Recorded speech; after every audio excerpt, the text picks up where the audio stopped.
জুলাই মাসে Malaysia cooling visa খুলে দেবে। আপনারা যারা মালয়েশিয়ার কুলিং ভিসার জন্য ওয়েট করে আছেন, হয়তো খুব দ্রুত মালয়েশিয়া যেতে পারবেন মালয়েশিয়া কুলিং ভিসা নিয়ে। অনেকেই কিন্তু বাংলাদেশ থেকে যায়, যেহেতু মালয়েশিয়া কর্মের দিক থেকে খুব ভালো, অনেকেই বাংলাদেশ থেকে যায়। 2024 সালের পর থেকে মালয়েশিয়া কুলিং ভিসা বন্ধ হয়ে গিয়েছে, তারপর থেকেই কিন্তু বাংলাদেশ থেকে আর কোনো কর্মী যায়নি। মালয়েশিয়া অবৈধ যারা কর্মী আছে তাদেরকেও কিন্তু বৈধকরণ করা হবে, এমন তথ্য পাওয়া গিয়েছে। বাংলাদেশের প্রধানমন্ত্রী তারেক রহমান গিয়েছিল, সেখানে কিন্তু দু দেশের মধ্যে বৈঠক হয়, নতুন করে সমঝোতা স্বাক্ষর হবে। ওয়েট করেছিলেন তারা, আরেকটু ওয়েট করুন, অবশ্যই মালয়েশিয়া কুলিং ভিসা খুলবে।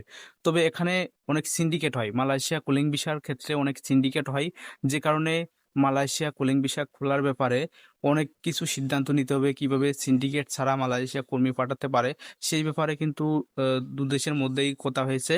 তো হয়তো সিন্ডিকেট ছাড়াই এবার মালয়েশিয়া কুলিং ভিসা কর্মী যেতে পারবে। তবে কতটা সিন্ডিকেট ছাড়া যেতে পারবে সেটা কিন্তু এখনো বোঝা যাচ্ছে না, কর্মী না যাওয়া পর্যন্ত বোঝা যায় না।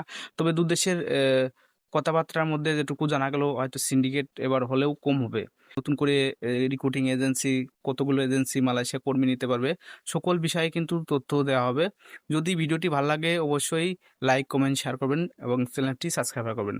আমি মালয়েশিয়া এবং ইন্ডিয়ান বিষয় সম্পর্কে সকল ধরনের তথ্য দিয়ে থাকি সবার আগে।